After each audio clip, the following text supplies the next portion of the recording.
We'll hear argument first this morning in Case 22-324, O'Connor-Ratcliffe versus Garnier. Mr. Mupan? Mr. Chief Justice, and may it please the Court. Individuals who hold public office are still private citizens too. When acting in their personal capacity, they retain their First Amendment rights to decide who can participate in a community discussion that they host at their own property. They are thus free to block users from their personal social media pages unless they chose to operate those pages in their official capacities instead. The only principled and workable test to determine the capacity in which they acted is to ask whether they exercised any duties or authorities of their job. And the answer is plainly no, where, as here, the state itself did not control or even facilitate their operation of the pages. The officials thus wielded no greater rights or privileges than any other private citizen denying access to their own property. The Ninth Circuit instead held that even if an official was not actually doing her job, state action exists so long as the page's appearance made it look like she was. But that type of reasonable observer inquiry is incapable of consistent application.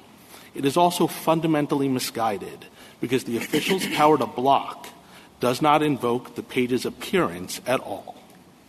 Respondents alternatively insist that petitioners were doing their jobs simply because they used the pages to communicate about their jobs.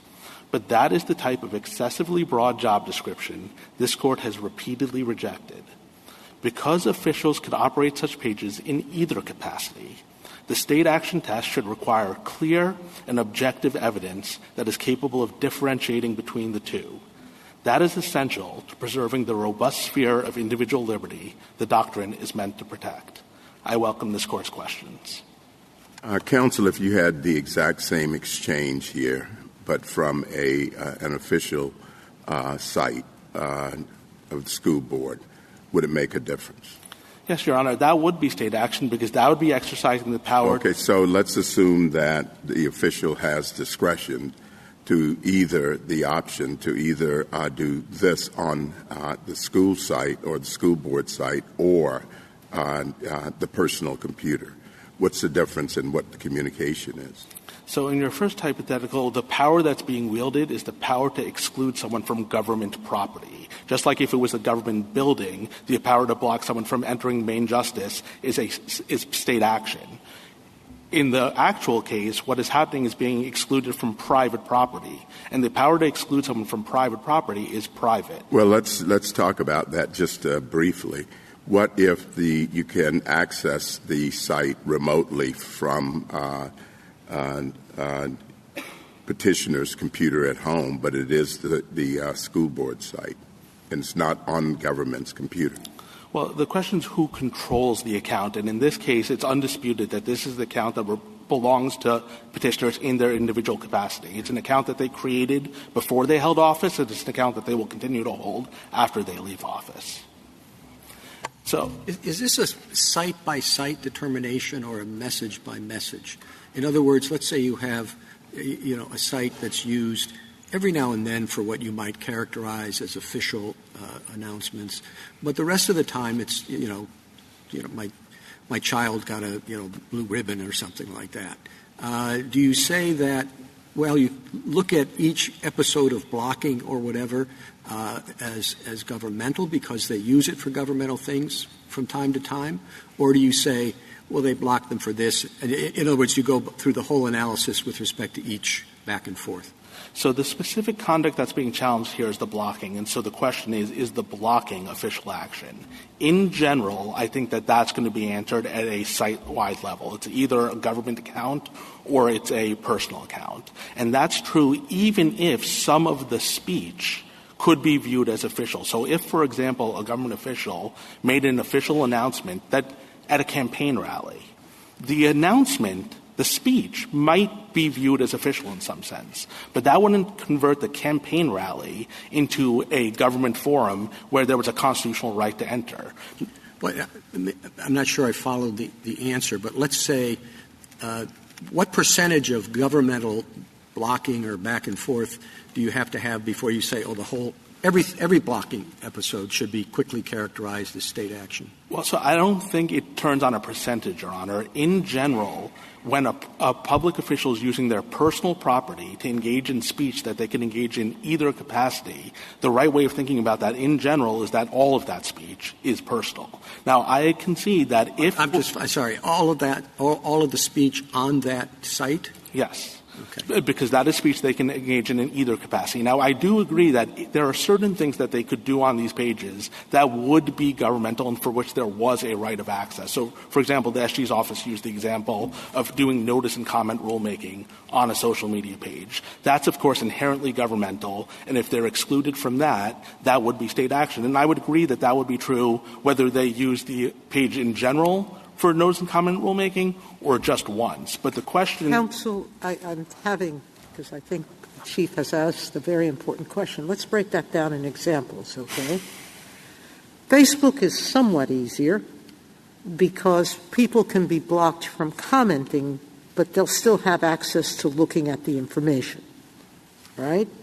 But let's assume that there's something went wrong with the city's website, and the city is now asking the council member to post all of their evacuation programs and to have comments with respect to citizens who might need assistance.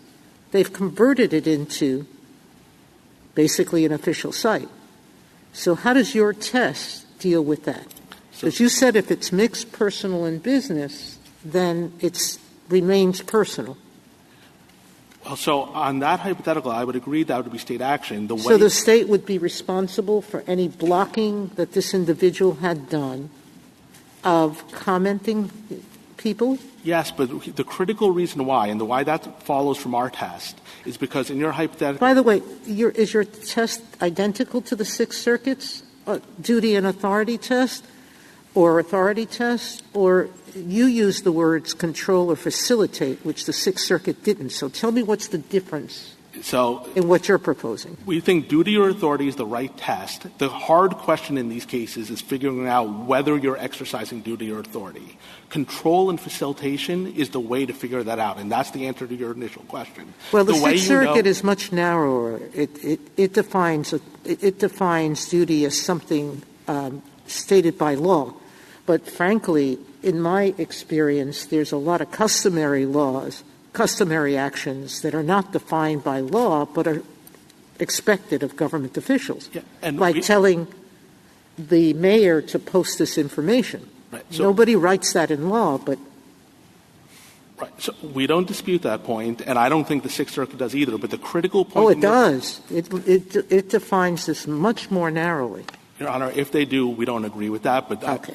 But the critical point is, in your hypothetical, how we know that that's state action is control. Your example was the mayor told the city administrator to do it. In the next case, the mayor couldn't have told the city administrator to do on this page because it's their personal property. That's not what's happening. And to go back to our case, there is no evidence in this case that anything— So what do we do with what was then Twitter? I'm going to continue to call it Twitter because that's what it is here, okay? What do we do with Twitter where the blocking blocks, especially now, blocks access? Previously, you could still look at the Twitter account, you just couldn't post. What happens now if you don't have your own Twitter account, you can't even look? And if you're blocked, you're not permitted to look. Again, it depends what you're being blocked from. And the critical point in these cases is that my clients, all of their speech was speech that they could perform in their individual capacity. Under this Court's decision in Lane, even though they're government officials, they have the right to speak about the government in their individual capacity. What if you showed a Facebook page to 1,000 people and 999 of them would think that this is an official page? Under your test, that wouldn't matter. That shouldn't matter. I'll give you two reasons why it shouldn't. So the first, the conceptual reason, is because the challenge here is they're challenging blocking. And my client's power to block doesn't turn on the appearance. And here's a hypothetical that I think will make that pretty clear. Imagine you're a police officer, you finish your shift, you're running late to pick up your kids from school. So you go running down the street, still in your uniform, and you push someone out of the way. Everyone on the street probably assumes you're still doing your job and in hot pursuit of a felon. But that's not state action. You're acting in a purely personal capacity, and your power to push someone out of the way doesn't turn on your uniform. Well, suppose the town manager has a page, and the town manager puts the official seal of the town and says, this is the town manager's page. This is the place to look to find information about what the town manager is doing, and this is the place to express your views on the important issues that come before the town manager. And there's nothing personal on the page, but the town manager doesn't use any public resources to create the page, and there's nothing in his job description that says that he has a duty to have such a page, and he's not relying on any special authority in creating this page. And you would say that in that instance, the town manager can block comments based on viewpoint. So the town manager can block anybody who expresses criticism of what the town manager is doing, and thereby create the impression that everybody in town thinks the town manager is doing the right thing. So with one possible caveat, in your hypothetical, when he said that this is the town manager's page, if he was saying this is a page I'm running in my official capacity, then I wouldn't take that position. But by that statement has substantive content behind it. When you say this is the town manager's page in his official capacity, what you're essentially admitting is the town manager's boss could tell him what to do on the page. He's admitting at that point that it is a governmental page. But if instead, as I think your hypothetical was meant to suggest, he's just saying, I am the town manager. This is what I think. This is where you want to talk to me. That, under this Court's decision in Lane, is what any government official can do in their personal capacity. So that means President Trump's Twitter account was also personal? Yeah, I think that was a harder question, Your Honor, because there was, in that case, use of a government staffer to help him run the page. Suppose that there wasn't. Suppose that, he gave every indication of writing his tweets himself, and suppose he had also posted them, so there wasn't a staffer involved. Yes, Your Honor. Then I think that he is engaging in his First Amendment rights under this Court's decision in Lane to talk about the government in his individual capacity. But he seemed to be doing, a lot of government on his Twitter account. I mean, sometimes he was announcing policies, even when he wasn't.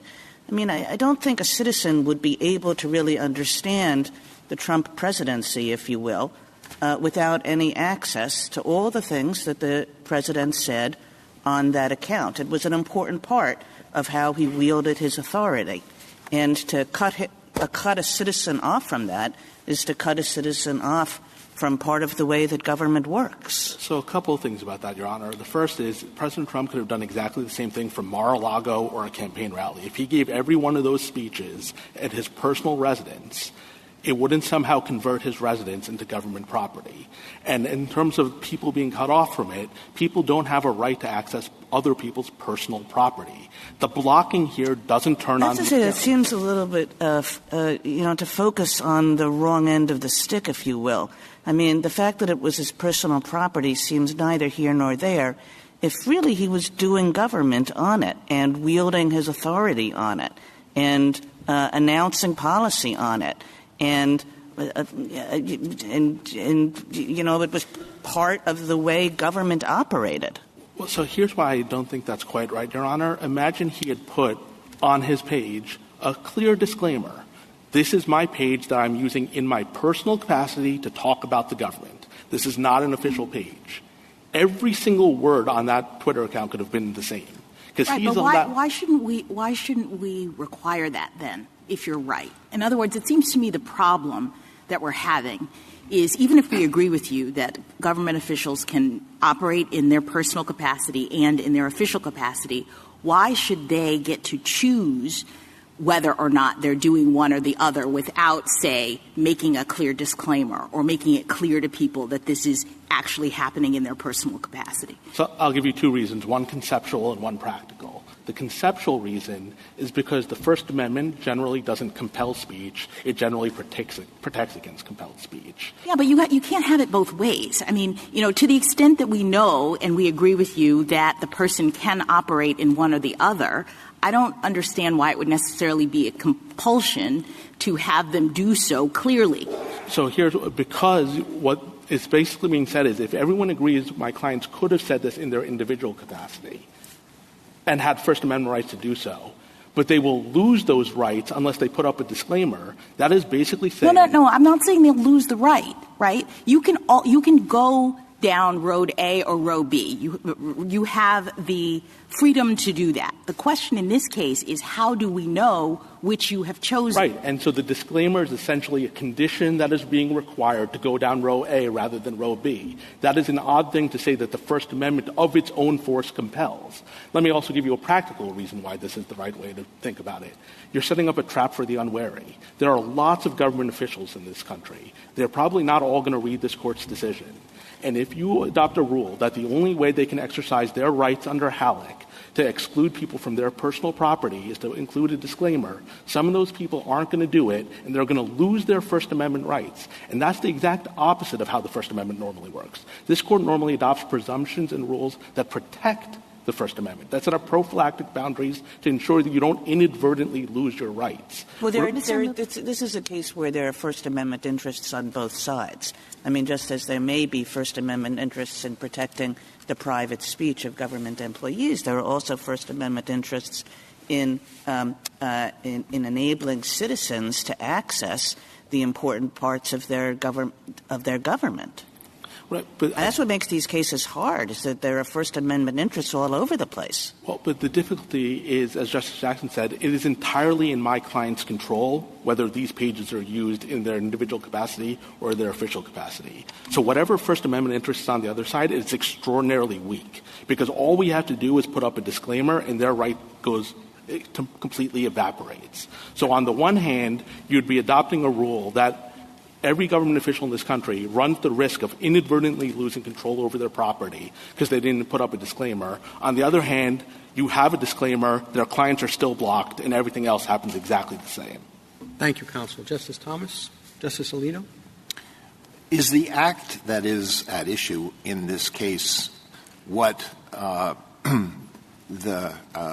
person who owns the Facebook page says, or is the act that it is at issue the forum, so to speak, that is created by enabling comments?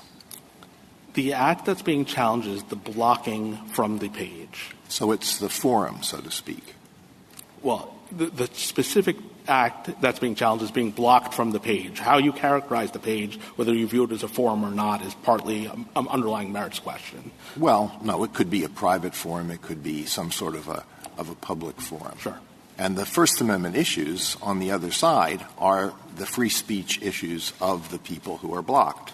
Right, but they don't have any First Amendment interest in accessing private property. That's this court's decision in Halleck. And since this is a private account, there is no question that this is not owned by the government or controlled by the government. And it's entirely in my client's plenary power whether to open it up to the public. That's why I don't think that if you have any interest, they have very minimal interest. And it's one that could be wiped out with a disclaimer. And there are a lot of good reasons why the court shouldn't require that. The other thing I will say about a disclaimer, though, Your Honor, is if there is concern about confusion, the right place to do that is by the state regulating. Rather than this court adopting as a rule of constitutional law that the First Amendment of its own force somehow requires a disclaimer, the much better way to handle this is the state of California, if they think there's a problem, if they think people are confused, they can regulate. They can regulate my clients because they're a government employer, my clients are government employees. The state has broad power to regulate in that capacity. And that's the way to deal with this issue if there's confusion. And that's especially true because, to go back to a point I made earlier, the blocking doesn't turn on the confusion. My clients would be able to block them whether or not they were confused about the page, just like the officer running down the street. Justice Sotomayor? You keep saying that what matters is that this user, both a personal user and a government user, could do the same thing equally. I know that's important to the government as well. But I don't know why that matters. Meaning, if the issue, and it seems that what it's devolving down in this conversation is whether this particular act in this context is government action or not whether the account is personal or business. Whether the account is personal or business may inform whether we have to take a second step or not. So if it's a personal account, then you have to figure out whether it's being used, and I think you said that, facilitated, being used for government business. That was the government's example of if a private account starts doing notice and comment on legislation, that process is governmental, isn't it? Yes, Your Honor. So let's assume a mayor says, I'm setting up a hotline for emergencies on my Facebook or Twitter. And if you have an emergency, call that hotline, and I will use the power of my office to set in motion government response for your emergency. Seems to me that that's government action, isn't it? The state is facilitating, by the duties it's given him, his ability to put government resources into action. The response to that phone call is undoubtedly government action. Whether setting up the phone call depends. So take, for example, Mayor So if he routinely uses or responds to those calls in an official way, that process doesn't become government action?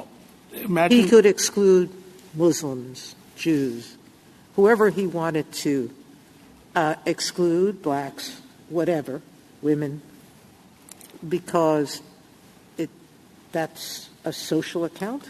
Imagine if Mayor Bloomberg, as an act of charity to the city of New York, had set up in his personal capacity a phone message or an internet system like that. He paid for it out of his own pocket.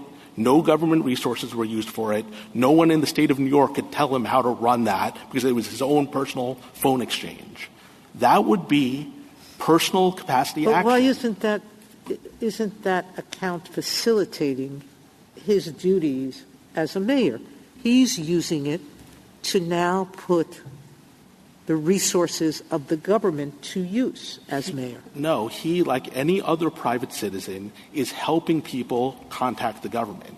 Any private citizen has the ability to do that. And the question of whether a government official is acting in the capacity of government Not official. every private individual has the ability to put the mechanisms of government into effect. Right. That's on the back end. I conceded that the back end response would clearly be state action. Well, my only point is the that problem the front end. I have is that it's all intertwined. Well, I don't think so, Your Honor, because, again, you can have that exact same phone system set up by some wealthy donor, and that clearly wouldn't be state action. That would be private charitable giving to help the government run better. And just like as this Court held in Lane, a government official could be still acting in their individual capacity even when they're speaking about information they learn as part of their job. That doesn't mean that they're doing their job. The way to figure out whether they're doing their job is to figure out whether they're using government resources, whether the government can control what they're doing, whether they're doing something that only the government can do. None of that is true here. And to the contrary, these pages, the usernames of the pages, are campaign slogans because my clients were elected officials who had to run for re-election. So what they were doing is what incumbent officials all over the country do as a regular matter. They talk to their constituents to show what a good job they've been doing and why they should be re-elected. Well, I don't know why they had personal accounts too then. If it was a personal account, they could have done both things. Well, that's to talk to their friends and family without letting every person in town talk to them. The better point, I think, Your Honor, is they don't have a campaign account. other than these ones. So if this isn't their campaign page... But they don't say it's their campaign page. Well, they say it's their page as X official of Y city. So I'll say two things about that, Your Honor. First of all, since the usernames of the pages, More for PUSD and Zane for School Board, are both campaign slogans, that's a pretty good indicia that it is a campaign page. Another good indicia of the fact that it's a campaign page is that they didn't have another campaign page. So they would either have to be the only two officials in America who decided not to have a social media page when they were running for re-election, or these were those pages. Thank you. Justice Kagan? So I guess just to press on this a little bit and going back to Justice Thomas's original question so I can make sure I understand the answer to it. There's a person and they become a school board member and they set up a private account. So they're not using a pre-existing account. They set up a private account. And the only thing on this account are things related to the school board.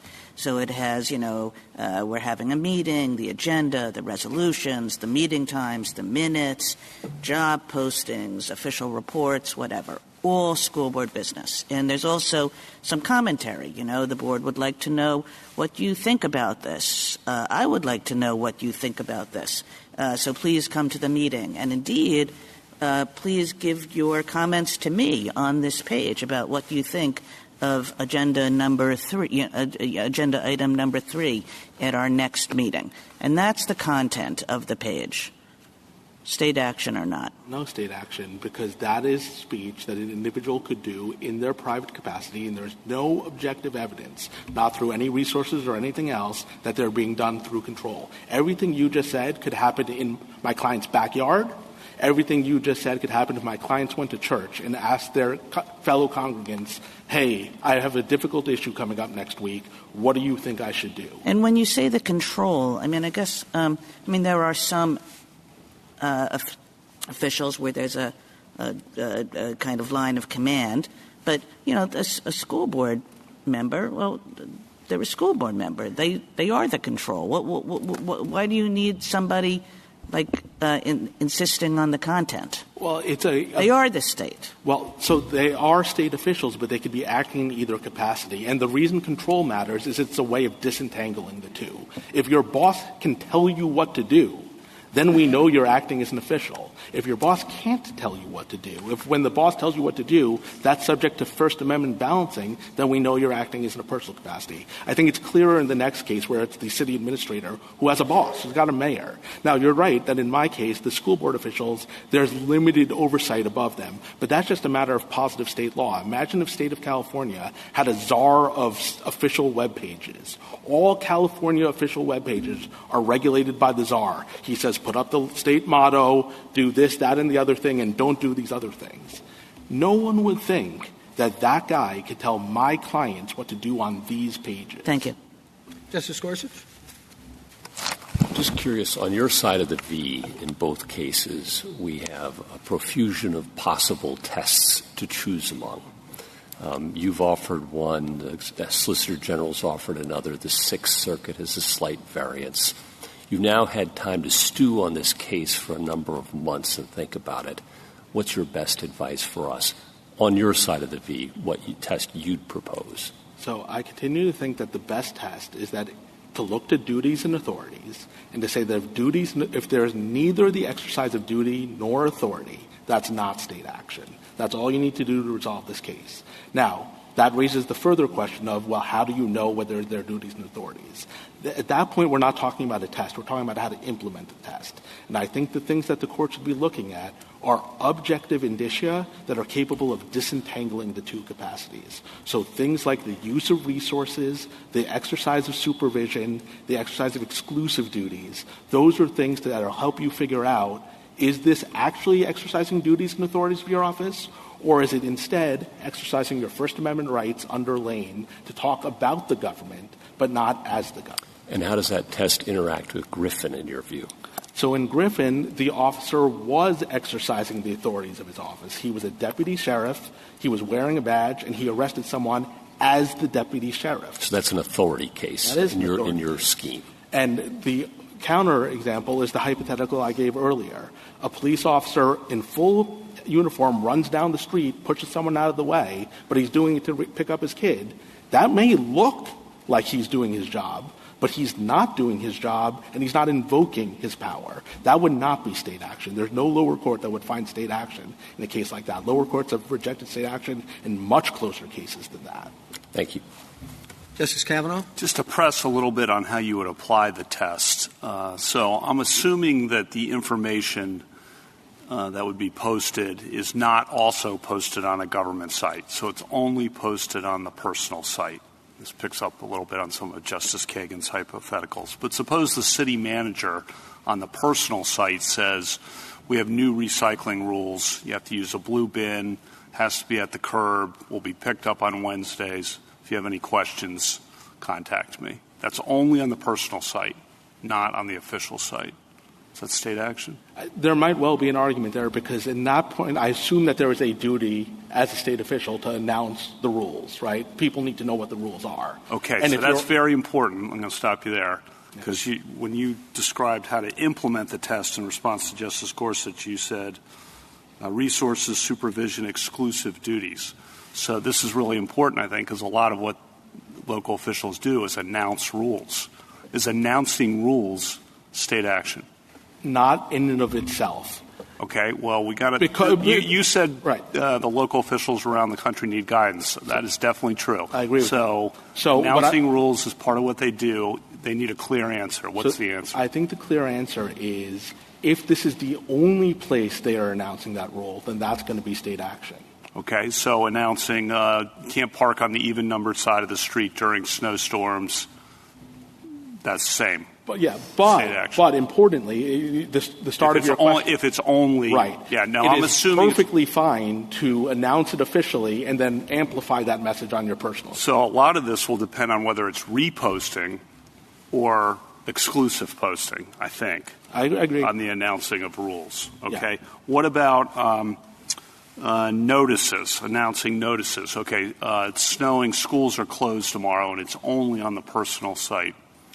Again, Your Honor, that's not a rule, but it's a notice. I think in general, if what is being – the question to take a step back is whether you're exercising a duty of your office. I know. Those sort of things. That's not good enough for the local officials who need guidance. I agree, Your Honor. And so what I'm trying to think through on hypotheticals like that is it fair to say that that is the exercise of a duty. And so if it's the announcement of something that you have an obligation to inform the citizenry of, then yes, I agree. And that might be if it's a rule or if you can have a lot of different things. I just don't want to go so far as to say that any time a government official tells the public anything, that is state action, because that's too far, because there are lots of things that the government official could be telling the public purely in his personal capacity. But for most of the hypotheticals, I think you were asking me in the line of questions you were about to ask, yes, if you're telling people things about the rules of the road of the government, things that as a governmental matter you have a duty to disclose because you can't just spring rules on people or not tell people things they need to know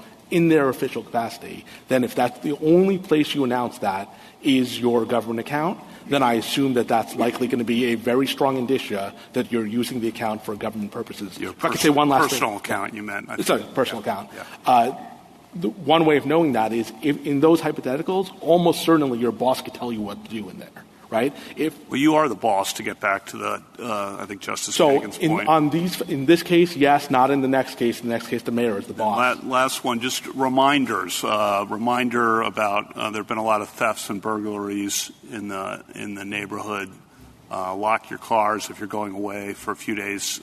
Tell the police. And it's only on the personal side. That's the line I was trying to – that sort of speech is something you could do. Any private citizen can do it. And government officials don't have any duty to do that. They could do that in their official capacity. So for that sort of speech, you're going to need something more. You're going to need to see that they're either like using staffers to prepare it or their bosses are telling them to do it. But the speech by itself isn't going to be enough for something like that. So I think you've distinguished announcing rules, if it's only on the personal side, from notices of government information, and that's kind of fuzzy, and reminders would not be. I think that's right, Your Honor. That's the kind of practical information that people are going to need, I think. I hope so, if this Court adopts the right test of duties and authorities. All right. Thank you. Justice Barrett. So, Mr. Mubin, when you were having this colloquy with Justice Kavanaugh, y'all were talking post by post. The Chief Justice asked you at the start, are we looking at this as whose account is it, or are we looking at specific actions? It kind of sounded to me when you were talking to Justice Kavanaugh that your position, which I kind of understood your initial position to be, no, we're looking at the account. But which is it?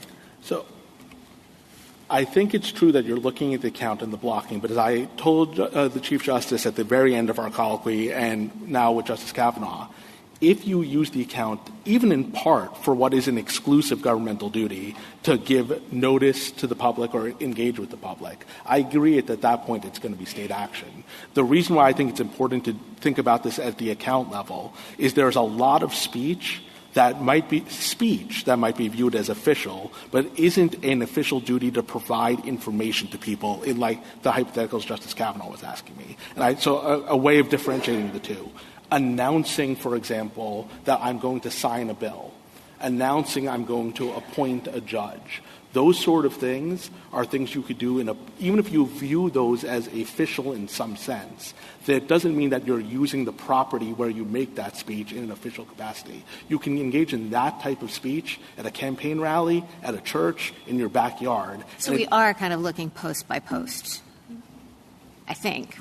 If you're talking about exclusive duties, I agree. Okay. And I have a question about this word duty.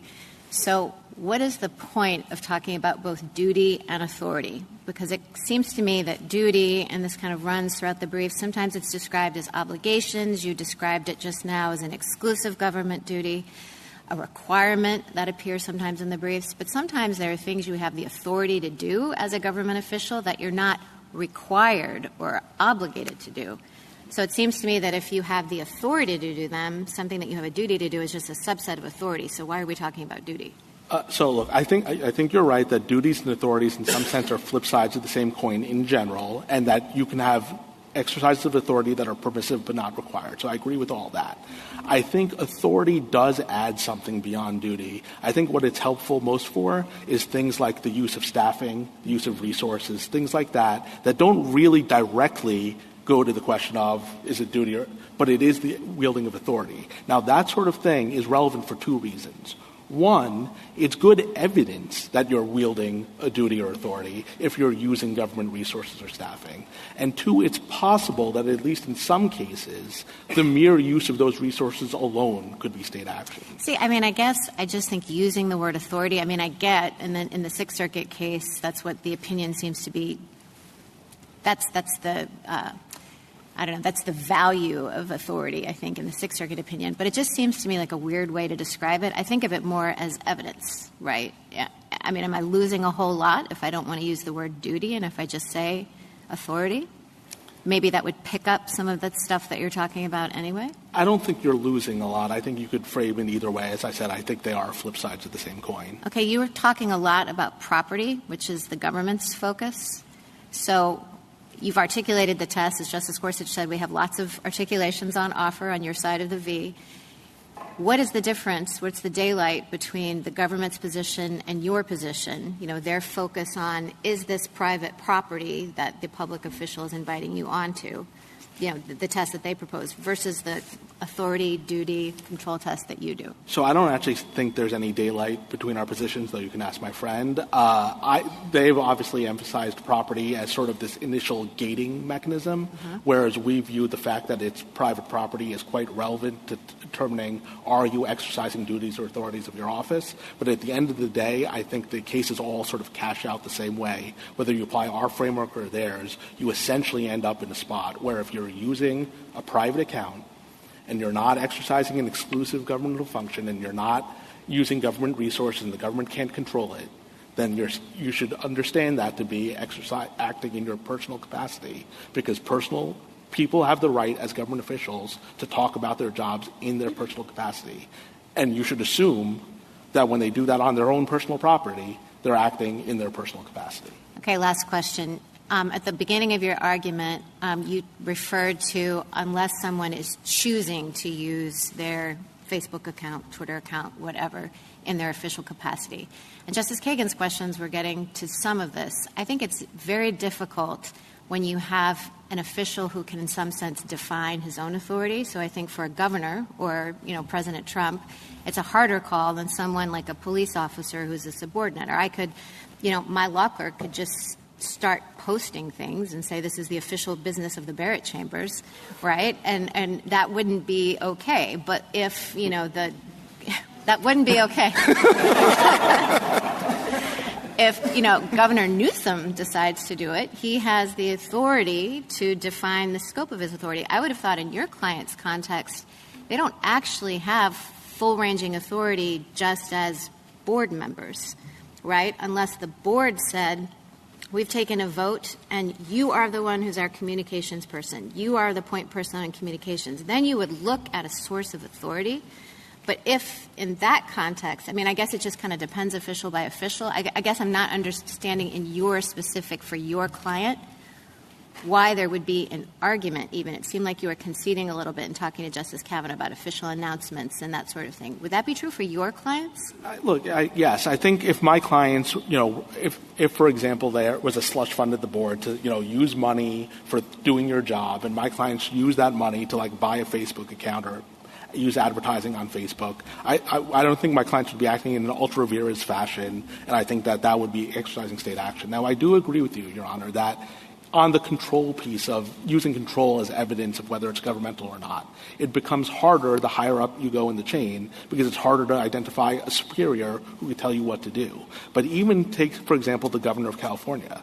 Well, the governor of California does have a boss. The boss is the people of the state of California who could, for example, amend their constitution. And they could amend their constitution and say that even the governor, when he's exercising his official capacity, here's what he can and cannot say on a social media page. And they certainly could not do that for this sort of page, for a page that he owned before he was the governor, that he will own after he's the governor, and that he uses only to say things that under Lane he has a First Amendment right to say in his individual capacity. Thank you. Justice Jackson?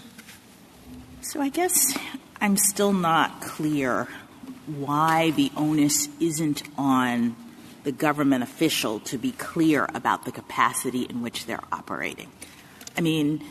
I take your point that you can have an individual who's a public official and they can operate in both worlds, official and also personal.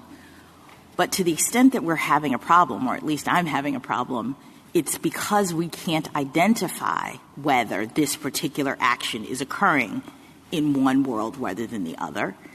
And we've said in lines of cases like the Pickering line of cases, we've recognized that even though public employees have a First Amendment right to speak, they can be limited in that ability to speak. So it doesn't seem responsive to me, at least, for you to say, well, they have a First Amendment right, so they bear no responsibility in making clear as to when they are operating personally versus officially. So can you just say more about that? Sure. I'll try. I'll say three things. So the first is, again, the conduct that they're objecting to is the blocking. Right. This is not a case where they're complaining because they were confused, that they thought it was official, and if they had known it was official, something else would have happened. Everything in this case would have been exactly the same if that page was plastered with disclaimers. Yeah, but it's not – no, I guess what I'm trying to understand is when we isolate the blocking, and you're right, that is the claim, we have to think about, as Justice Kagan pointed out, the implications of that on the First Amendment rights of the people who want to see the page. So what's happening is they're being blocked from either commenting or seeing the information that's being posted on this particular page. And when the official says, but that particular page is my private page and I'm operating in a private capacity, then I suppose we have one set of answers. But if we believe that that page is actually operating as the official government page and the person is being blocked, we might have a different set of answers. So the question is, with respect to the blocking, is it happening in a personal or an official capacity, and why wouldn't it be the public official's responsibility to say, if you're on this page and you're either seeing or not seeing things, understand this is a personal repository of information. Right. So, again, I guess what I would say, Your Honor, is if you concede that my clients could have done this in their personal capacity with disclaimers, the question is where in the Constitution are they obligated to put up the disclaimer if they want to maintain those rights? If they want us to believe that they're doing it in their personal – I mean, how else are we supposed to know? Well, I mean, that's just one set of questions. To be fair, they've got the burden of proof. They're the plaintiffs in this case. They're the ones who are arguing it's state action. So the burden should be on them to show the opposite, not on my clients to disprove it. The second point So you're saying that a public official can just make a decision sub silentio about which world they're operating in, not let anybody know, and it would be the burden on whoever is saying that you are violating my constitutional rights to determine that you were actually operating in the official capacity. In a case like this where there's no objective indicia that they were doing it in their governmental role, there's no staffing, there's no resources, there's no control. What about the page, the way it looks, the way this is the other argument, Everything right? about this page's appearance is equally consistent with a campaign page. That's exactly what happened in the Eighth Circuit. A page that looked no different than our page, the judges just split, saying, Okay. well, Can I just ask one more question? I'm sorry. Justice Sotomayor came up with a private hotline example to seek emergency help that I thought was really interesting. I hadn't thought of it before. And I understood you to say that the response, the government rushes to your house as a result of getting the communication, would be official action. But I guess I'm not clear as to the blocking that would occur by the official from people that they didn't like with respect to a page that was designated as this is the opportunity to call for government help. I'm creating this Facebook page so that people can have a straight-through hotline to government resources. The person, I guess, is saying this is a private page so I can block, Latinos. I don't want any Latinos on this page, says the person. Is that a problem? Or, is that state action or not state action? I would think if that's all there is, I would say it's not, because a private citizen could set up that exact same page.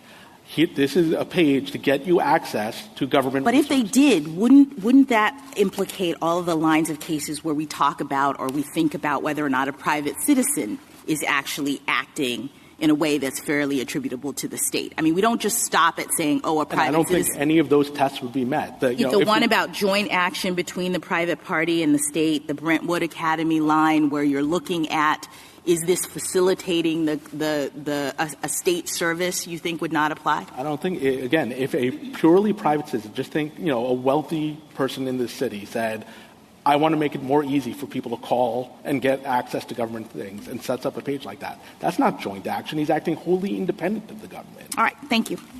Thank you, counsel. Mr. Joshi? Mr. Chief Justice, and may it please the Court, we agree with petitioners that duty and authority is the right way to figure out in what capacity a public employee defendant is acting, but we think the Court should focus on the subset of cases involving a denial of access to property. In those cases, if the defendant is exercising an official duty to provide access, like hosting an official school board meeting, of course that's state action. It doesn't matter where it happens.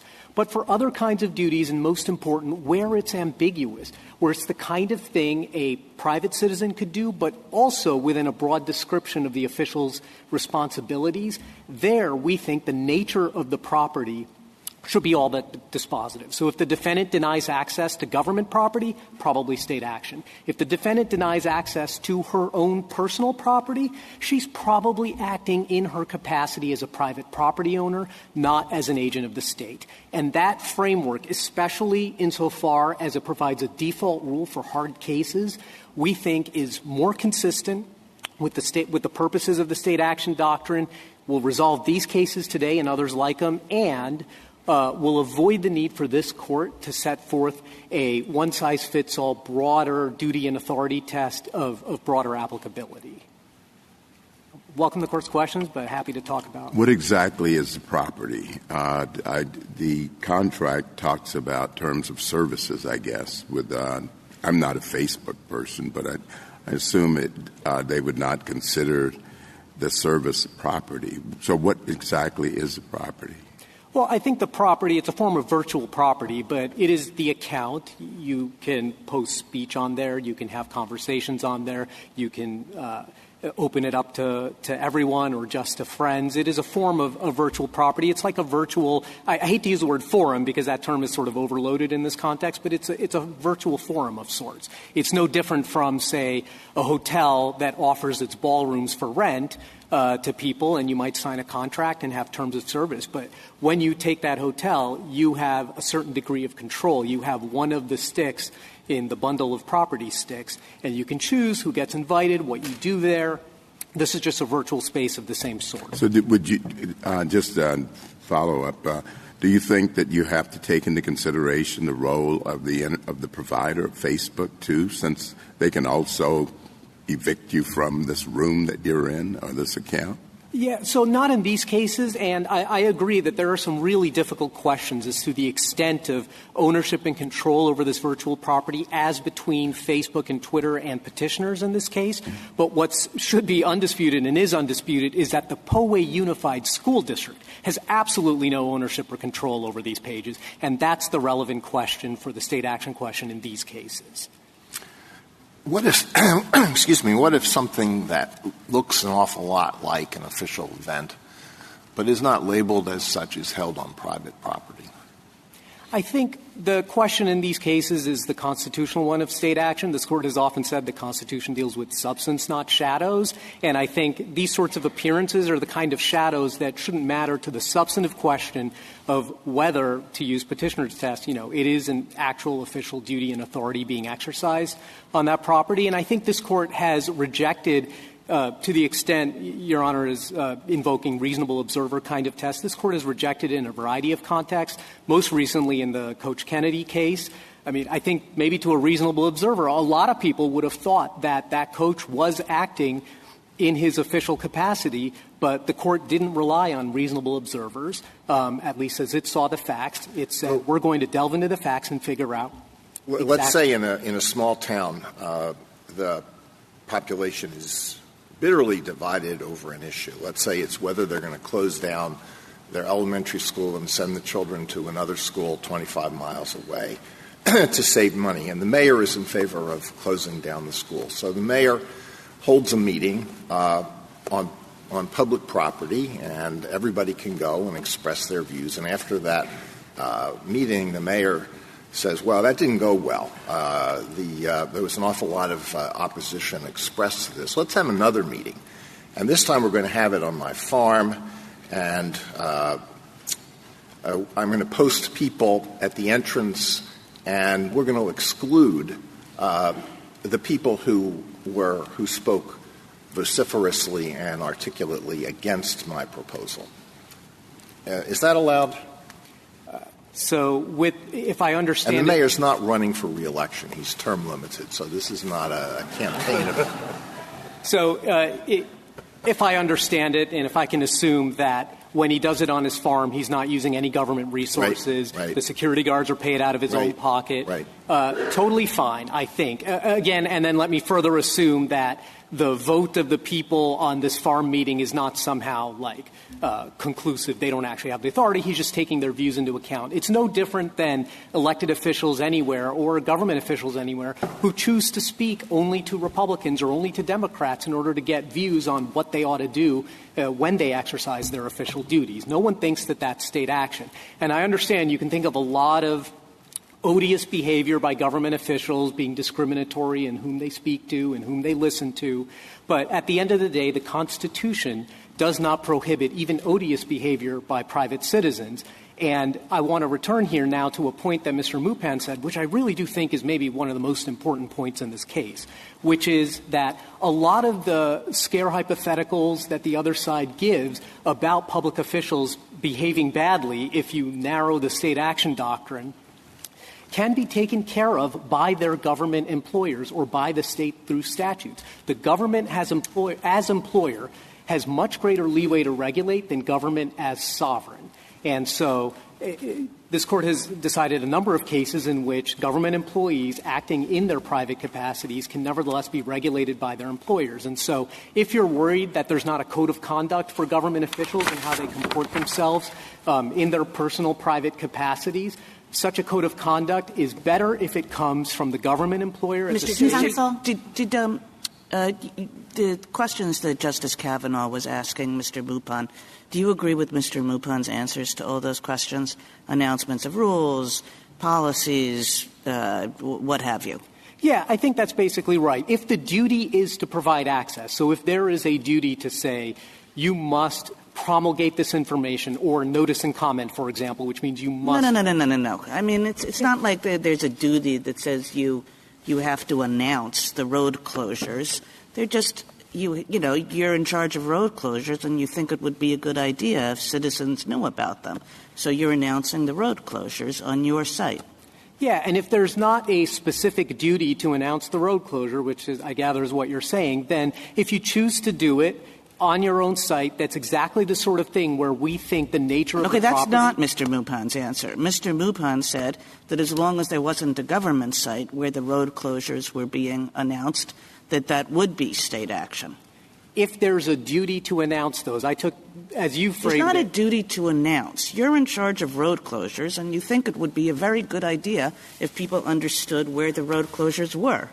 Yeah, and it's again, I don't want to speak for Mr. Mupon, but that sounds like the kind of thing that a private citizen could do. Let me give you an example closer to the school board case. There are often. Well, why don't we do my example? Because how are you going to know where the road closures are? I mean, now you're being. I thought that we were starting off from a point of if the only place that somebody can know where the road closures are is on your private site. Mr. Mupon said that was state action. I was going to go on from there, but you seem to be contesting that. I guess our view is that if there's a specific duty to make that information available. It's not a specific duty, Mr. Joshi. Duties don't work like that. You're in charge of road closures. That's your duty, to be in charge of road closures. And if you are not obligated to talk about road closures and tell the public about road closures, if you do it on your private site, then I think you are probably acting in your personal capacity. Now, I agree there may be duties to inform, and in those cases, if the only place you do it is on your personal site, that may well be state action, whereas if you do it on both sites, it wouldn't be. The Sixth Circuit seems to think that the duties have to be written. But many duties are customary, meaning, no, you're right. I think if you're in charge of road closures, I have very little doubt that there's a written law that says you must inform the public. But that is what everybody does. It's what tradition and process has always provided for. You're suggesting that that would not be taken into account. No, not at all. Quite the opposite. We agree that customs can define the duties. I think I was just saying. So you don't agree with the Sixth Circuit's narrow view that it has to be a written duty? We do not agree with the Sixth Circuit's view that it has to be written down. We agree that customs can inform what the duties are of an office. It's just if there is a duty to inform, then the discharge of that duty will be state action no matter where it takes place. But where there's doubt about it, if what you're doing is denying access to personal property, we ought to think you're acting in your capacity as a private property owner, not as an agent of the state. Thank you, counsel. Justice Thomas? Justice Alito? Would it be practical to require or adopt a rule that puts a lot of pressure on public officials to separate their Facebook pages, just to take that example, so the official can have a personal profile, the official can have a campaign page, the official can have an official page? Those all sound like wonderful things that a state government can impose in its capacity as an employer. I don't think this Court should impose it as a matter of federal constitutional law. And it certainly shouldn't be the case that the Constitution imposes that kind of precondition in order to exercise your personal constitutional rights. Well, Mr. Mupon said that would be unrealistic that would be asking too much of a lot of public officials. I do think it would. I mean, take the example that Justice Jackson brought up with disclaimers. You might think, well, all you need to do is put up a disclaimer and that's it. Well, how good a disclaimer do you need? All right, Does it have to be on every page? It's just going to chill Thank speech. Justice Sotomayor? That's all. Justice Kagan? Justice Kavanaugh? To pick up on what Justice Kagan was asking, which about the road closures and announcements of rules, announcements of information, and what have you. When I was discussing it with your friend, we were assuming that it wasn't also posted on the government site. It was only posted on the personal site. And then asking, okay, where does it cross the line into governmental? Why does it matter that it's posted on the government site or not? I guess it would matter because that would inform, just as you look at the facts of a case, whether you're acting in your personal capacity or in your official capacity, which metaphorical hat you're wearing. And if you've discharged your duty, again, assuming there's a duty to inform the public about these things, if you've discharged a duty on the official site and then you're amplifying it on your personal site, odds are when you do it on your personal site, you're doing it in your personal capacity. But if your boss tells you, go, inform the public about this road closure, and the only place you do it is on your personal site, you're probably discharging your official duties. Okay. So it sounds like both of you would have, in essence, a safe harbor that if you're reposting information on your personal site, that's probably not going to be considered governmental. Yeah, and that's exactly right. And I think, I take the point that the other side makes that might be under-inclusive in some cases, but I think that's better because that is the purpose of the state action doctrine, is to preserve an area of individual freedom and not hold the state responsible for conduct it really can't control. Thank you. Justice Barrett?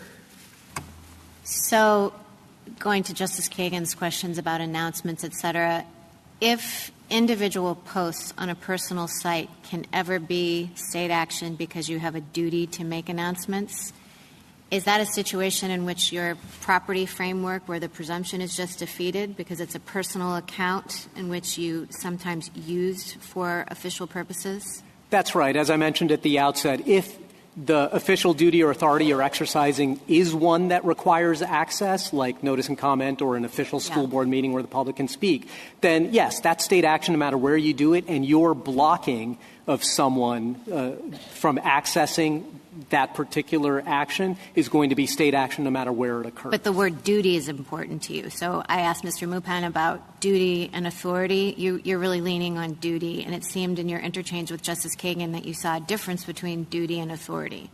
Well, I think a duty, it's less obvious in these cases and more obvious in the next case where he's a subordinate with a supervisor. So duty is important because you need to know, is he actually discharging the thing he's supposed to do? An elected official, like these school board members, don't really have much in the way of those duties, but they do have authority. They can invoke the state's power to do something that someone who doesn't have the state power can't do. And so in that sense, duty and authority might be different. In Griffin, for example, that was a private security guard at the Glen Echo Park. But the reason he got his deputy sheriff certification was so that he could make his arrest and his kicking out of the trespassers more effective. People listen to deputy sheriffs in a way they don't listen to. That was authority, not duty, right? That was authority. Duty to That's arrest right. anyone. That's okay. right. Justice Jackson? So can I just go back to Justice Alito's hypothetical, which I thought was really good, and ask this question. Suppose the public meeting doesn't occur. So we have the mayor of the town, and there's this controversial policy, and there is no public meeting to start because the mayor fears that there's going to be quite a bit of acrimony with people who want to come out differently than the mayor does. And so instead of the public meeting, the mayor says privately, I'm going to have a meeting on my farm, or maybe he even announces the meeting, but we're only letting in people who are likely to agree with my view. Same result, no state action in that situation? I think probably no state action in that situation. I think it's something that government officials actually do all the time. They might not want to meet with even their own constituents who disagree with them. They might speak only to Democratic Party meetings and only take feedback from Democratic Party donors. And the solution for that, as I said, for elected officials might be the voters, and for appointed officials and employees, the state as employer can regulate that kind of behavior, even if it's in its personal capacity. But it doesn't have to do so specifically. I mean, can we believe that, say, the mayor's duties include receiving feedback from the public? If there was a duty to get feedback from the public, I understand you to be saying that he would have to. Yeah. That even if it was on his farm, he couldn't block people, or it would be considered an official state action. I think it would have to be a pretty specific duty for that to constitute state action. I think if the duty is too broad in general, like speak to constituents, I think that's exactly the kind of case that our heuristic, our test, has a lot of purchase, which is if it's something that a private citizen can do, talk about a policy, get views on a policy, advocate for a policy, but also within a sort of broad conception of official responsibilities, then I think the nature of the property to which access has been denied. One final question, just as a sort of theoretical matter. Does the government have any concern about the potential privatization of government functions that could occur? I mean, I suppose I'm a little worried about city mayors deciding to sort of shape the debate of the people in their community by having their meetings in private places so that others in the community can't comment. That seems to me problematic as sort of a theoretical matter, but the government, I'm taking, says as long as the mayor chooses to do this on private property, then he can exclude whoever he wants, and because he's doing it in his personal capacity. Yeah, I mean, in the brick-and-mortar world, I'm not aware of this being a problem. And if it is a problem, I think it's best handled by the state, which can regulate its employees in ways that a state as sovereign cannot. And I think that's the best place to handle those concerns, not a rule of conduct from this court as a matter of federal constitutional law. Thank you. Thank you, counsel. Ms. Carlin? Mr. Chief Justice, and may it please the Court, I have 3 points to make. First, the district court found as a factual finding based on petitioner's own testimony that, quote, receiving feedback from constituents is an important part of their duties as trustees. California law, both decisional and constitutional and statutory, the PUSD bylaws, to which I'll return in a moment, and the content and appearance of the page confirms that the district court's finding that these pages were, quote, used as a tool of governance. Because the trustees were doing their job when they maintained and then blocked Dr. and Mrs. Garnier from these pages, this case fits comfortably within this court's declaration in West and Lugar that state employment is generally sufficient to render the defendant a state actor. Second, the record in the district court contains O'Connor Ratcliffe's entire Facebook feed from the time she joined the board through summary judgment. Of the hundreds of posts, I found only 3 that were truly non-job related. Not only were the posts all related to her job as PUSD trustee, but the district court found that the content of many of the posts was possible only because as a trustee, she was, in the district court's words, clothed with the authority of state law. For example, O'Connor Ratcliffe's official position was why she could enter into classrooms during instructional time all over the district, something that would get anybody who was a private citizen arrested. Not only did she use these pages to provide information about her official activities that was available nowhere else, but she frequently solicited feedback from the public on board-related issues and used the word we to do so. And I'd like to direct the Court to page 46, note 12 of the red brief, where we cite the requirement by the board that you have a disclaimer if you're speaking in your personal capacity. She never put that disclaimer anywhere. Instead, she asked people to contact her using her official government email account. And third, the pages at issue here are in no sense campaign pages. The district court rejected that argument on pages 114 to 115 of the petition appendix. She did have a campaign website. That website had a personal email address, unlike her official email address here. I welcome the Court's questions. Ms. Carlin, the petitioners here and respondents in the next case make much of the fact that if your broad definition of state action is accepted, that it would actually reduce speech by public officials. I'd like your reaction to that. No, it would not.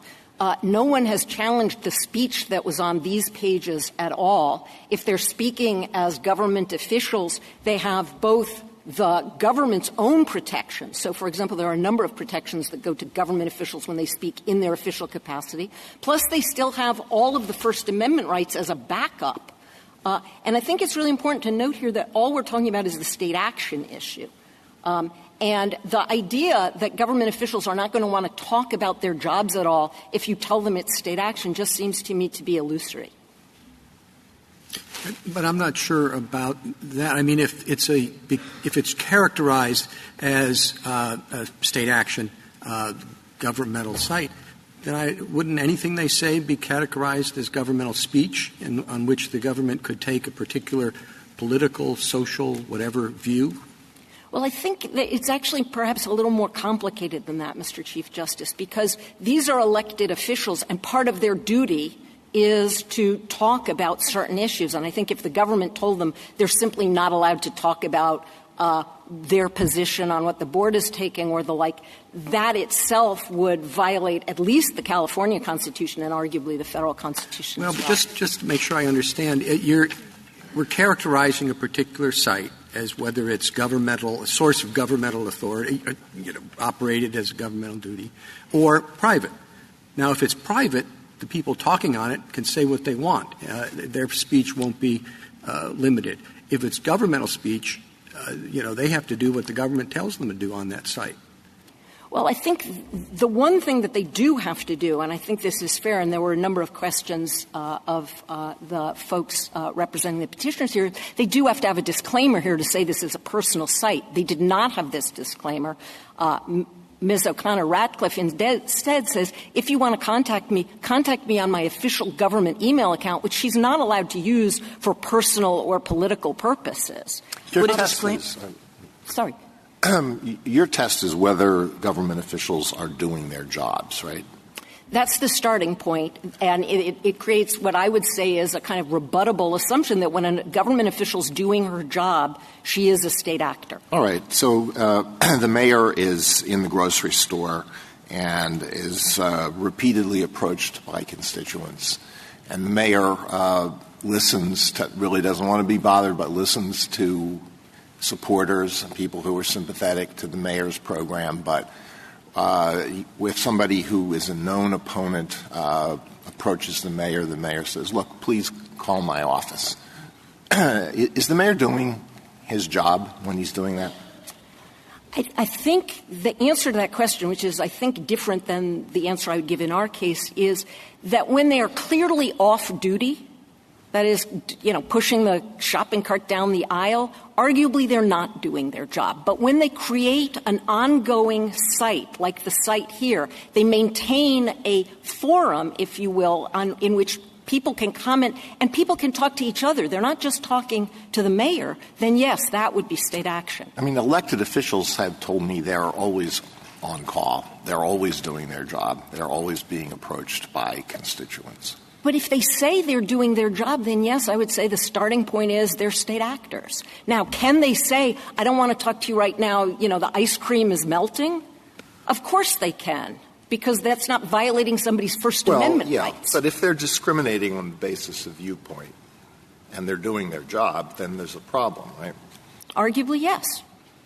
But that's why I was saying that I think when you are clearly off duty, you're not doing your job. Even if you say you're doing your job, you're not acting in your official capacity. But here, there was a website. There was a Facebook page. The Facebook page says, if you want to talk to me, contact me at my official office. What if all of her posts were done in the evening? They were all done between midnight and 1 a.m. Is she on duty then? Is she doing her job then?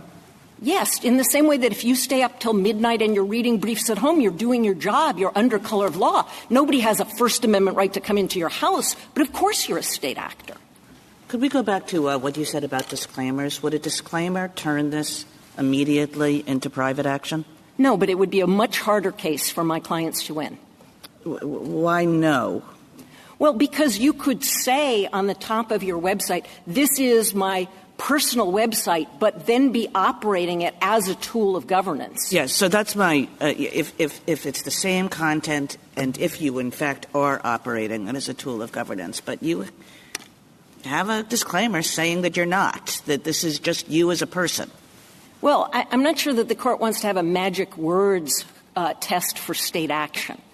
And so you would still, I think, have to look, but at least there, the public would know and be able to take into account that you are not using this as a public website. Here, I think putting the disclaimer there, but then saying things like, we want you to respond to our surveys on whether we should change the election system. We want you to respond to our survey.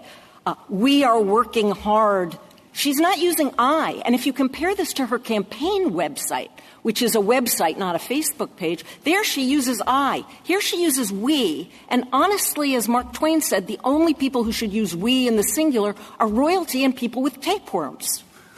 And, I don't think she's either of those. Ms. Carlin, do you think you could win under the test proposed by the government and Mr. Mupan? Because, I feel like you're talking about doing your job, and it seems like you're saying that she's exercising the authority of her office, whereas the Ninth Circuit focused on this appearance and function test of the website. But it seems to me that you're saying she was doing something more.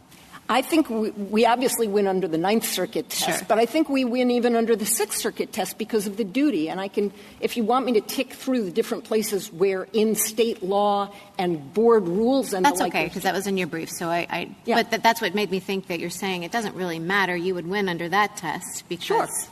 She had the authority. Yeah, I think we win under every test except a strong version of the Solicitor General's test. Because under that, because Facebook itself, the Facebook account itself was not owned by the government, that's a hard test for us to win under. Now, we still but do have they've given that up because they're talking about function, really. Yeah, I kind of like to think so. Yeah, they said if you do notice and comment whether you have other postings is irrelevant. You're looking at the function of what's happening, correct? Yeah. So tell me how your test, doing your job, differs from the authority or duty test of the Sixth Circuit. What do you... Yes. Okay. Yes. I think the Sixth Circuit has a much narrower sense of what duty means and what authority means than we would say is encompassed in doing your job. I agree with you on duty. They require a written law on duty. And the government has already conceded that you can't look just to written law. So let's take Justice Barrett's point that authority is doing most of the work. And authority has a meaning. So go ahead. So as I read authority in both the government's brief and the Sixth Circuit, they're treating authority as you're exercising some coercive control over a member of the public. I take authority to be something quite different than that. Give me a... you're going to have to explain that better. Okay, so if I understand the government's brief correctly, what the government says is, well, of course, even if you're using private property, if you're using it to coerce somebody, so on your private website you said to somebody, you're fired, and that has the force of law, that would be state action because you're using an authority that only you have.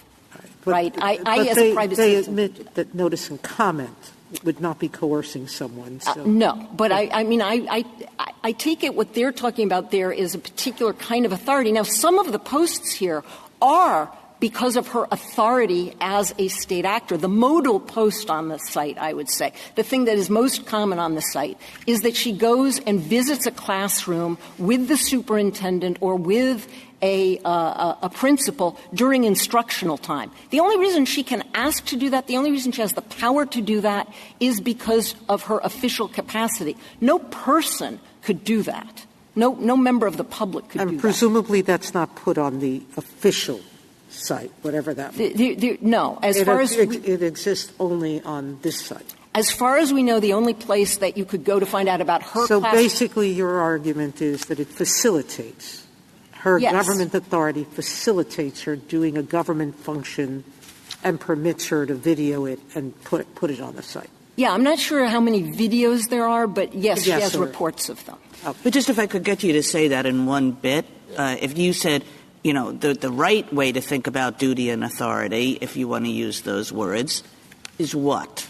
The right way to think about duty is to look at the various sources of state law that tell you what somebody's duty is. And here we've got the California Constitution, the board bylaws. Right, but stepping back from your case, which, I know you want to win your case, and good. I do. But just stepping back and saying does the Sixth Circuit have too narrow a view? I thought you were saying yes. Yes. How is that true? Why is that true? Because the Sixth Circuit says unless there's an affirmative command that obligates you to do the specific thing you are doing in the specific form you are doing it, you're not doing your duty.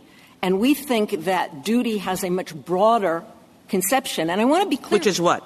Which is you look to what does state law tell you what to do? What does history and tradition tell you what to do? What do the bylaws of your organization tell you to do? If there's a handbook, what does the handbook tell you to do? And those things can be optional. They can be acting in your discretion. This Court has repeatedly said in a number of different contexts, going back to the McDaniel case in 1833, that if you're talking about really people with important government jobs, it's not all going to be written down. Counsel, I guess I'm a little confused as to what's at stake here, because I hear you saying now it isn't a matter of appearances and whether a reasonable person might make a mistake, which was kind of the Ninth Circuit's reasoning. It really does boil down to duties and authorities.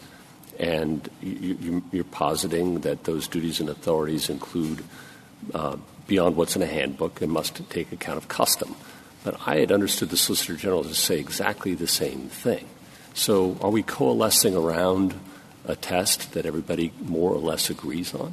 Well, I want to be very clear. I was talking about duties authorities in the context of Justice Barrett's question. We think that the appearance and function are also relevant to whether someone is engaged in state action.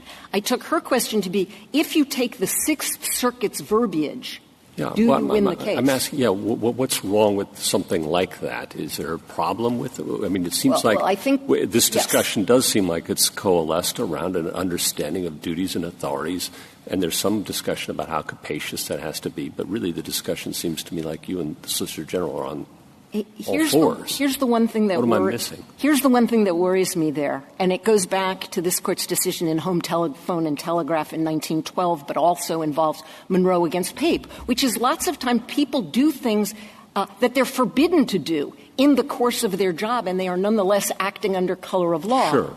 Yeah. We're all sensitive to Monroe versus Pape and the Griffin case and all of that. Everybody is. But given that, do you see any problem with what we've been articulating here and you have with Justice Kagan as to any of that?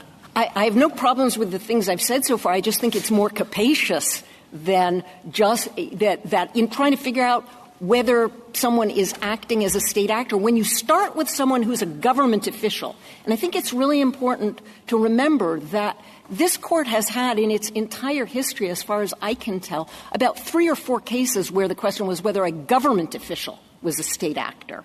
And in all of those cases, except Polk County against Dodson, which was the case about public defenders, the Court said, of course you're a state actor if you're a government official. So I think the presumptions and the rules of thumb and the like operate a little bit differently here than they would operate in a case that involved someone who was clearly just a private actor, and you're asking, can you push them over the line into being a state actor? Here we start with somebody who looks like a state actor, says, email me on my government official account if you've got any questions, says, this is the official page of me, uses the photo and like, and I do think all of that helps. But I understand you.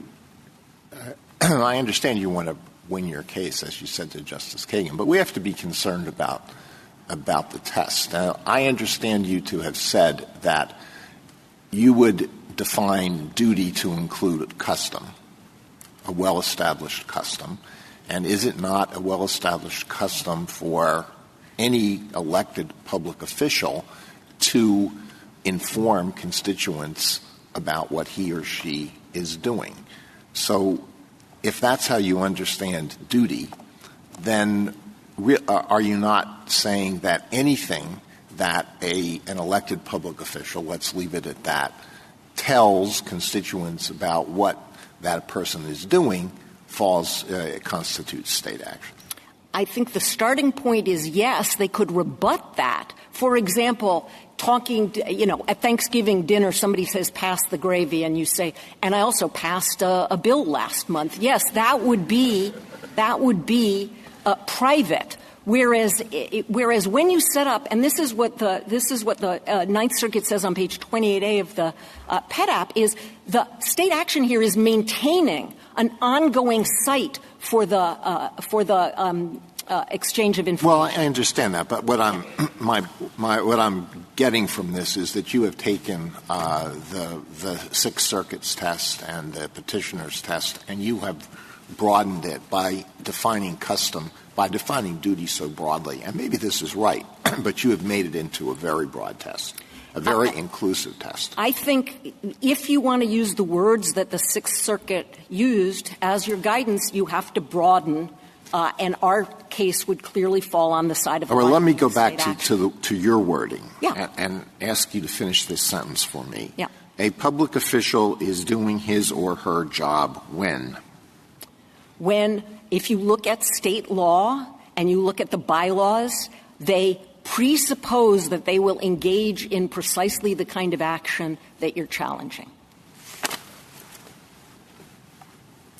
Well, I have two last. If you're a White House press secretary and you have a dinner at your house and you invite over certain members of the press and not other members of the press, because part of what you think makes you a good press secretary is to get feedback and develop good relations with members of the media. Is that state action? Can I take that question and kind of flip it around and go backwards into it? There would be no constitutional claim by anybody, no meritorious constitutional claim that they have a right to come to your dinner. Someone who's excluded on the basis of viewpoint, so you're inviting friendly reporters or who you perceive to be friendly reporters commentators. I think that anybody who looked at just a dinner as opposed to you don't allow people to show up at press briefings altogether, I would be prepared to say that there you are enough off duty, and you are clearly enough off duty because people. How about a regular meeting? No food is served, but a regular meeting off-site, so not at the White House, with certain members of the press and not others? I think the members of the press put us in a somewhat different position because already you're entitled to limit that in a variety of ways. But if you had a public meeting, for example, in California, a lot of our elected representatives have what they call sidewalk office hours, and they'll sit in the bank parking lot next to the farmer's market, and they'll talk to anybody and they'll hand out stuff. If they decided, simply because they were sitting on the bank's parking lot instead of in their office, I'm not talking to black people, I'm not talking to Muslims, I'm not talking to evangelicals. Yes, they'd be engaged in state action, and yes, they'd be violating the Constitution. Different tack now. On the reposting question I was asking your friends on the other side about, if your government agency issues a notice and you then repost it. Well, our case is not about particular posts at all. Your thoughts on that issue, if you have any, if you don't want to answer. I haven't given a lot of thought to it because it's not relevant to our case in particular. But I think it's going to be very relevant to the opinion. Well, yes. How this is interpreted. And so what I would say is if what you're talking about is whether a particular post is state action or not. It may well be that simply reposting something isn't itself state action such that you could challenge your having your comments to that post deleted. But if you were blocked altogether from a website on which they have invited the entire public to share across the public as well as with you what they think, then yes, that would be state action and it would be actionable under the First Amendment. Ms. Carlin, I just want to be sure that I'm clear about your position. In your test, you're doing your job test, so you agree, it seems like, that the Ninth Circuit test of appearance and function is enough? You wouldn't go with that? I think that the function part of the Ninth Circuit's test, because they quote this language that the district court's findings made about this being a tool of government, is the appearance and function. When they're talking about function, they're talking about, are these people doing their job? As the function of this is for them to do their job of getting How about the appearance part? Well, the appearance is really helpful in figuring out what is the function. So it boils down to the function in your mind. Yes. Okay. Yes. But the function is sort of another word for duty in your sense. Like a duty is a responsibility, is a function. They're all kind of tied up together. Yeah. I mean, your duty is to do your job, and that's your function. And when you do your job, you're doing the function of being a trustee of the Poway School District. Which brings us back to this is all a question of how broadly do we define authority or duty? I think you have to define it more broadly than petitioners. Oh, no, I understand that, but I'm just saying that Yes. then is the nub of the case as you see it. The case Yes. totally boils down to how you define it. And I asked the other side a bunch of questions about what work does duty do, is all an authority. I think you would say, if I understand your position correctly, it's just about authority. We're not really looking at duty. No, we are looking at duty. That's exactly what I'm trying to say is duty. Are you performing the duty of your job as a trustee? If you are, then you are presumptively a state actor. That's what the Court's statements in West and Lugar turn to. So you would say duty is having conversations with citizens is always part of your duties, or almost always part of your duties, which converts every conversation you have. No, I would say having some mechanism by which you can interact with your constituents is part of your duty. And the board bylaws say this. They say in bylaw 9010A, the responsibility of board members in their role as community leaders is to participate in public discourse. And then they say board members have a responsibility to identify personal viewpoints as such and not as the viewpoint of the board. And here what you have is both of the petitioners using we and our when they talk about what the board is doing. And anybody who looks at that is going to think this is an official website. It looks like an official website. It performs all the functions of an official website. There's no disclaimer anywhere. She has a separate campaign website. She uses her government email. Now, suppose there's an official website, too, and this, partly, largely, entirely duplicates it. So this goes back to the question that Justice Kavanaugh was asking. How does that matter, or does it matter? I don't think it would matter if it was the website at issue here. And I really do urge you to take a look at ECF 3511, which has the entire feed from the day she took office until the day of the summary judgment motion. And I defy anyone to look at that and think this wasn't an official website. Indeed, when she wants to give you her personal opinion, she sends you a link to her campaign website. And I take it that this is the crucial difference between you and the government, right? That they just say Facebook says it's her private property. Yeah. And so it's not an official website by definition. Right. And you're saying no. That's correct. And I'm sorry to be hung up on this duty question, but what if the bylaws or the state law doesn't say it's your duty to communicate with constituents, give announcements, et cetera, but she decides, hey, constituent communication would be a good idea. This is kind of like, well, the governor decides to do this or the president decides to do this. Is that not, even if it's not formally in her job description, and even if she's the first one to do it, so it's not custom, but we would say she has the authority to decide to be the mouthpiece for government. Would you agree that that would be? Yeah, if I can just say, it's a little complicated in our case because the board has specifically said she doesn't have the authority to speak for the board, and that's why she's supposed to have a disclaimer. But if you're talking about a hypothetical of someone in another jurisdiction where there's nothing that says anything either way and she decides she has the authority, then it would come down to a question of, as a matter of state law, did she have that authority? Because if she had that authority, then yes, she would be a state actor. Now, most government workers, most government employees do not have the authority to speak for the government. And so it wouldn't be part of their duty to run a personal website. And so for most government officials, if you're the janitor or the school bus driver. Yeah, but that's making it too easy. There are a vast number of government officials around the country at the local, town, city level. So I don't think you can minimize this by saying, oh, it's not going to affect certain categories. It's going to affect a lot of people.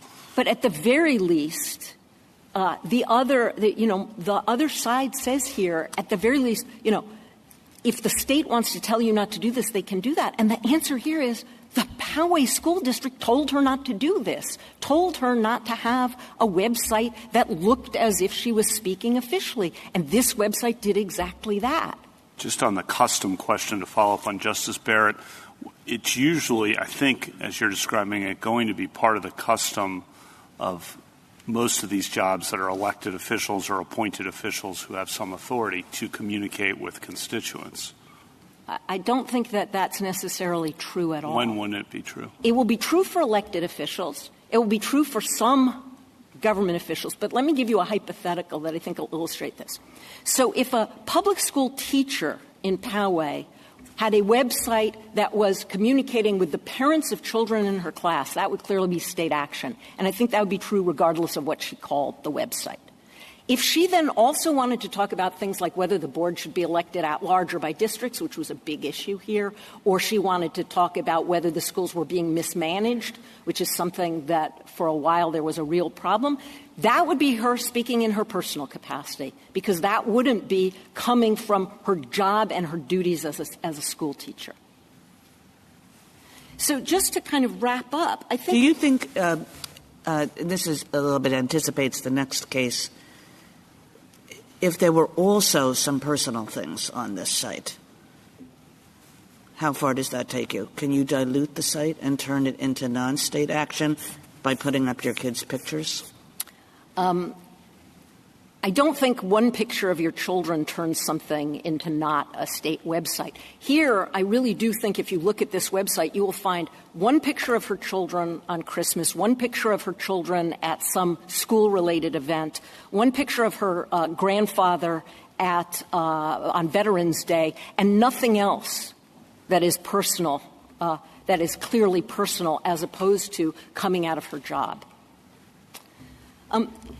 Here's the thing to understand, and this goes back to something that Justice Kagan said earlier, which is there are First Amendment issues on both sides of this case. And here, the First Amendment provides a tremendous backstop for members of school boards and the like who want to regulate their sites. There are rules about public forums, there are rules about time, place, and manner and the like, and they have a lot of control over what goes on these websites. But if you decide the threshold state action question against my clients here, refusing to find state action would have devastating consequences for the public, because they would be denied access to the sites on which their officials are talking to them and asking for their reactions. Thank you. Thank you, counsel. Justice Thomas?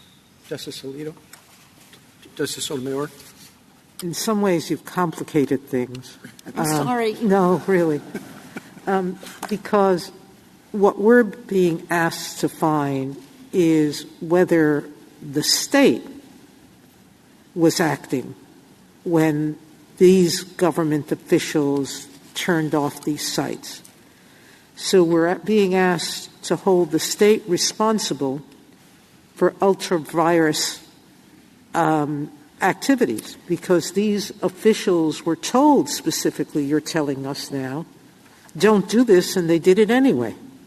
No, ma'am. Just as in, and we talk about this in the red brief, in Monell, the court said you can't hold the government responsible, the municipal government responsible, unless the unconstitutional action was pursuant to a policy. But there was nonetheless a constitutional tort there for which individual government actors could be held responsible. Okay. Thank you. Justice Kagan? Justice Gorsuch? No, thank you. Justice Kavanaugh? Great. Justice Jackson? Okay. Thank you, counsel. Great. Thanks. Rebuttal? Thank you, Your Honor. So first, on the appearance question, I think my friend said appearance is relevant in assessing whether there's duty or authority, but basically gave up the notion that the Ninth Circuit adopted that you can use appearance as a freestanding trump over duty and authority. I think that concession is basically right, because otherwise the power to block doesn't come from the appearance, and I think she would have to concede my hypothetical where the police officer runs down the street in his uniform is not state action. So then I think the action really does come to how do we define duty and authority. And I think the fundamental problem with Ms. Carlin's submission is that she's defining it too broadly. She's doing exactly what this Court said in Kennedy and Lane you should not do. Because you have to recognize that government officials have the right to speak in their personal capacity about their jobs. That's even true about information they only learned because of their jobs. Ms. Carlin emphasized several times that my clients spoke about stuff they learned in the classroom. That's this Court's decision in Lane. The square holding of Lane was that it was individual speech, not employee speech, even though it was information learned while in office. And the flip side of that problem is that if you treat this too broadly, the problem that this Court recognized in both Kennedy and Garcetti, and the Chief Justice adverted to this, if you treat this as duty and authority just because you're talking about your jobs, that means it's controlled by the state. It amounts to government speech, which means the state itself could tell individuals what to say on their pages. And that's the harm with creating this sort of you have to have a disclaimer rule. If individuals don't put up a disclaimer, all of a sudden, not only do they lose their right to exclude people from their pages, they've now opened themselves up to having the state itself tell them what to say on their page. Not as a regulation, because I agree with the federal government that the state has a lot of power to regulate them as employees. But Ms. Carlin's position means that they could regulate them as such. They could tell them exactly what to do or say on the page. And that would be a serious First Amendment problem. And to say that the First Amendment does all of that because they didn't put up a disclaimer would, I think, turn the First Amendment on its head. Finally, a few points about the facts of my case, because I, too, would like to win for my clients.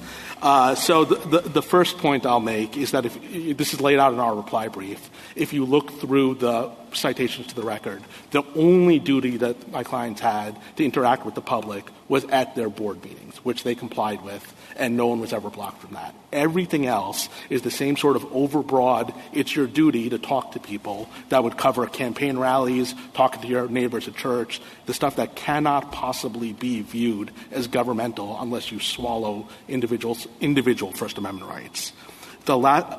She suggested that the page was somehow their duty. One of my clients closed the page, just shut it down. No one thinks he was acting in breach of his office. He was in dereliction of duty. Your Honor, I see my time is up. Yes. Thank you, counsel. The case is submitted.